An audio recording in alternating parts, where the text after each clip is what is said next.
Hello fellas. Welcome back to Top 5 Choices. This is Haley from Top 5 Choices, and I hope you all are doing good. In today's video, I am going to do a detailed review and pick the top 5 best for KTV under $1,000, 2022. After doing proper researches, we came to the conclusion that meets the best in terms of overall. Kindly leave a like if you find this helpful, and I'd appreciate if you subscribe to my channel and turn on post notifications if you haven't. We will be also providing affiliates link to purchase from Amazon. Kindly use it for best offers and purchase from anywhere in the world. We'll be back with more videos. The LG C1 OLED is the 2022 replacement for the LG CX OLED. As expected, it's an amazing TV, but aside from a few minor tweaks and upgrades, like the new game optimizer settings, a redesigned Magic Remote, and a new version of WebOS, it performs about the same as its predecessor. Like all OLED TVs, it has self-lit pixels that can be turned off individually to produce an almost infinite contrast ratio, with dark inky blacks and no distracting blooming around bright objects. Unfortunately, the unit we tested has exceptionally poor out-of-the-box color accuracy, but that can vary between units, so we may have just gotten one with a bad panel. Our testing also confirmed that, unlike the higher-end LG G1 OLED, it doesn't have LG's new Evo panel. Despite these quibbles, the C1 still has a lot to offer, including a new setting for lower input lag, as well as a near-instantaneous response time and variable refresh rate (VRR) support. The LG C1 OLED is an amazing all-around TV. It has stunning picture quality thanks to its near-infinite contrast ratio, which is great for watching movies or gaming in the dark. The near-instantaneous response time makes motion look exceptionally clear in fast-moving games and sports, and its low input lag is great for gaming or use as a PC monitor. While it doesn't get very bright for HDR, its high contrast helps it deliver an impressive HDR experience. The stand supports the TV well and feels very solid. It sits fairly low, so placing a soundbar in front could potentially block the screen a bit. As mentioned, the stand is quite wide, almost as wide as the TV itself, so you'll need a big table or console if you're not wall mounting it. Footprint of the stand, 36.1 inch x 9.4. The back of the TV is similar to the LG CX OLED, and the plastic bottom half has slight horizontal etchings to give it texture. The top half of the TV and parts of the stand are made of metal. There's a slot in the back of the stand for cable management. The LG C1 OLED TV feels incredibly well built, much like the LG CX OLED. The metal on the back and in the stand gives it a premium, sturdy feel, and while there's a bit of flex around the inputs, it feels very solid overall. There are no obvious gaps or areas of concern, and we don't think anyone will have any issues with the overall build quality. The Samsung QN98 QLED is an excellent TV. It's Samsung's flagship 4K TV in their new Neo QLED lineup, which is an upgrade from their traditional QLED lineup because it uses Mini LED as its backlighting. This allows the TV to get extremely bright, enough to combat glare or bring out highlights in HDR content, and it provides more control over its full-array local dimming feature. The local dimming does a great job at improving the picture quality, but you may notice there's some blooming around bright objects. It's packed with gaming features like FreeSync, variable refresh rate support (VRR), and GSANC compatibility.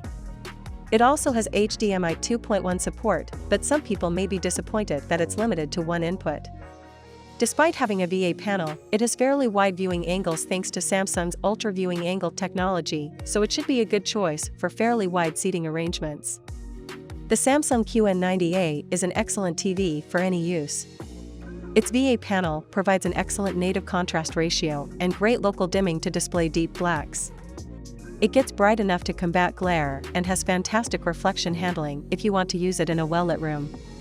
Also, gamers should enjoy its VRR support, low input lag, and quick response time for a responsive gaming experience. The Samsung QN90A has a premium design that looks very similar to the Samsung Q90/Q90T QLED, except it's much thinner. It has a clean look with thin bezels that would look good in any setup. The center-mounted stand also elevates the TV enough off the table so that you can place a soundbar in front and not worry about blocking the screen. Overall, it's a very well-built high-end TV. The screen is a bit wobbly on the metal stand, but it's not too noticeable. Footprint of the 55-inch TV, 11.8 inches by 9.2 inches. The Samsung QN90A's build quality is fantastic. Although the entire TV, except for the stand, is made out of plastic, it feels very solid and well put together. The textured plastic feels premium.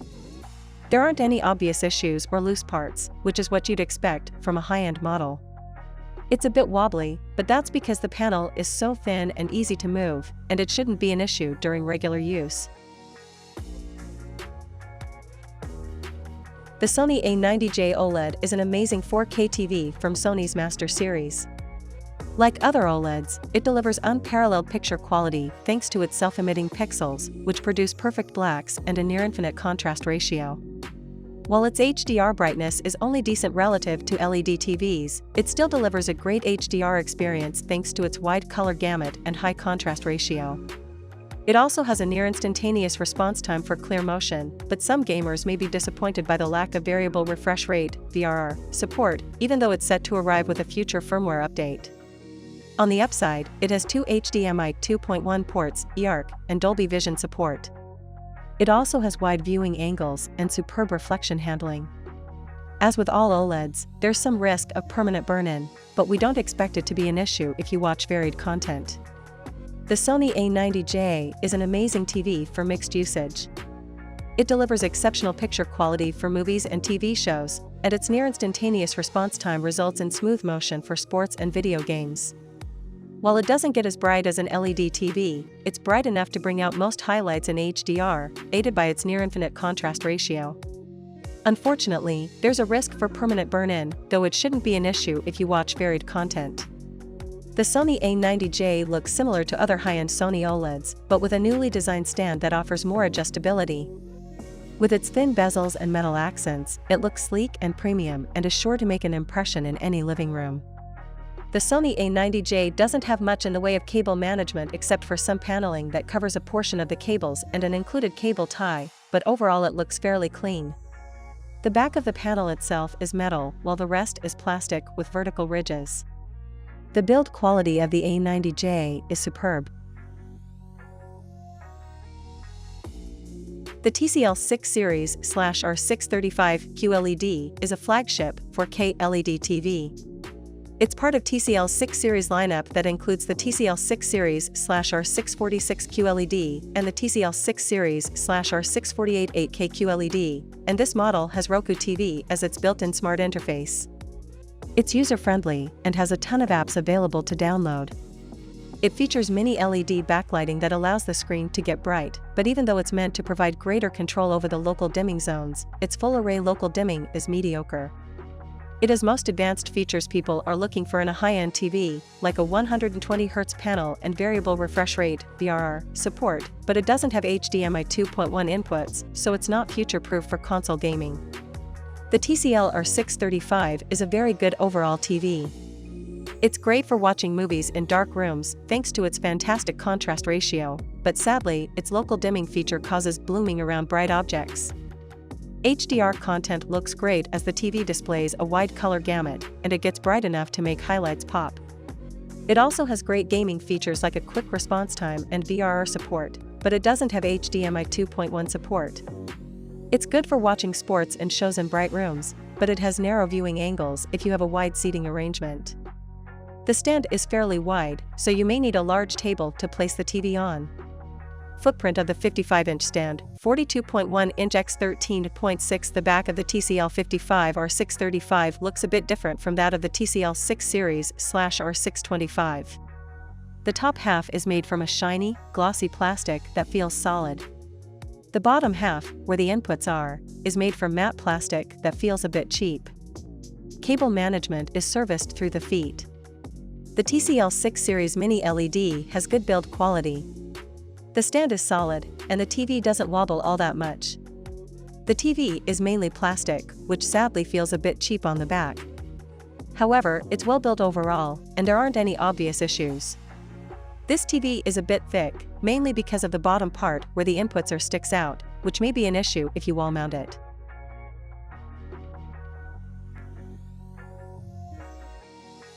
The Sony X90J is an upper mid-range 4K LED TV.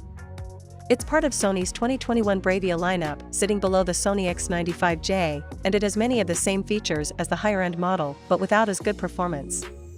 It's a future-proof TV as it comes with two HDMI 2.1 inputs that allow you to play 4K games up to 120 frames per second from gaming consoles or PCs, but even though it's supposed to receive variable refresh rate (VRR) support in a firmware update, it doesn't have it yet.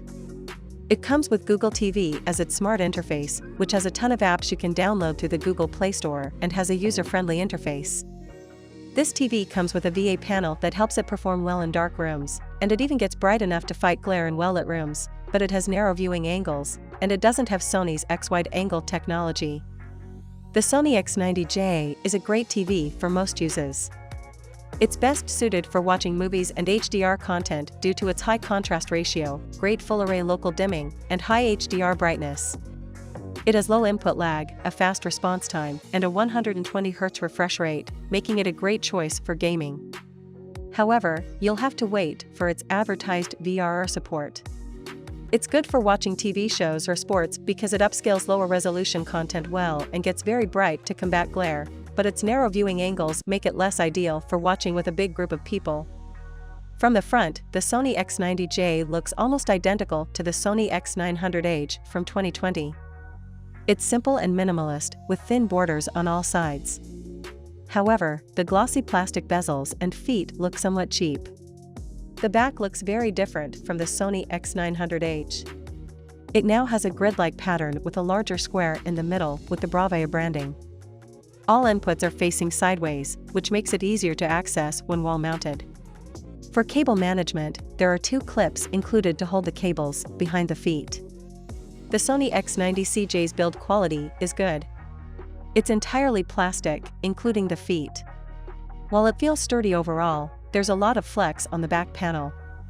You can easily pull the borders from the screen, but this shouldn't be an issue for most people. The feet support the TV well, but it still wobbles a bit.